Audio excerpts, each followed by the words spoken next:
পশ্চিম এশিয়ার যুদ্ধের প্রভাব এবার ভারতবর্ষ পেট্রোলিয়াম জাতীয় পণ্যের ক্ষেত্রে চোখে পড়ল। 11 দিন ধরে চলতে থাকা এই যুদ্ধে পশ্চিমবঙ্গেও বাড়ির মা বোনেদের রান্নার গ্যাসের ক্ষেত্রে প্রভাব দেখা গেল। যুদ্ধের আবহে এলএনজি, এলপিজি, সিএনজির ক্ষেত্রে যে সংকট তৈরি হয়েছে তার প্রভাব কিছু ক্ষেত্রে বাঙালির রান্নার গ্যাসেও পড়েছে।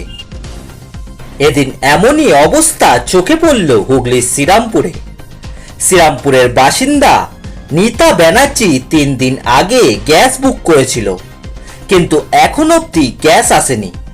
বেশ কয়েকদিন হোম সার্ভিস খাচ্ছিলেন, আর আজ সেটিও বন্ধ করে দিয়েছেন। গ্যাসের অভাবে বাধ্য হয়ে বাড়ির দালানে কাঠের উনুন জ্বালিয়ে রান্না করতে হচ্ছে তাকে। আপনাদের জানিয়ে রাখি, এর পাশাপাশি আজ কেন্দ্র সরকারের পক্ষ থেকে গেজেট নোটিফিকেশন ইস্যু করে গ্যাস সরবরাহের ক্ষেত্রে বড় নির্দেশিকা জারি করা হয়েছে। অত্যাবশ্যকীয় পণ্য আইন 1955 এর অধীনে কেন্দ্রের তরফ থেকে নির্দেশিকা জারি করা হয়েছে। কোথায় কাদের কি পরিমাণ গ্যাস সরবরাহ করা হবে সেই বিষয়েই এই নির্দেশিকা জারি করা হয়েছে।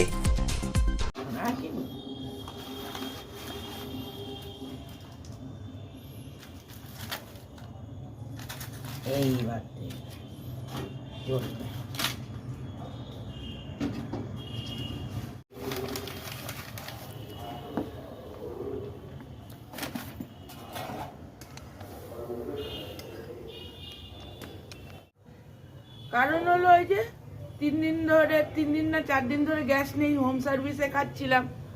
এইবার হোম সার্ভিসে খাচ্ছি, আজকের থেকে সকালবেলা উঠে বললো আমরা খাবার দিতে পারবো না। আমি কেন? বলছে গ্যাস নেই, ওর জন্য আমরা আজকে দিতে পারবো না। তো সকালবেলা তো দই চিড়ে দিয়ে খেয়ে নিয়েছি, আমরা দুবেলা তো আর দই চিড়ে দিয়ে খাওয়া যায় না। এবারে এই জন্য ভাত, আলু সেদ্ধ, ডিম সেদ্ধ দিয়ে বা ডাল দিয়ে সেদ্ধ ভাত করে খেয়ে নেবো। একবেলা তো খেতে হবে ভাত। এই ধরনের কবে গ্যাস পাবেন বা কি না হয়েছে? না না, কিচ্ছু বলেনি। কোনো মোবাইলে কোনো অ্যাপ নেই যে কবে আসছে, কয়দিনের মধ্যে আসছে, কিচ্ছু বলে। এরকম কি কাঠের উনুন জ্বালেই চালাতে হবে? হ্যাঁ, আমাকে কাটে, আমি কয়লা ব্যবস্থা করতে হবে, কিছু করার নেই, কয়লা নিয়ে আসবো। আপনার নাম? নীতা ব্যানার্জি।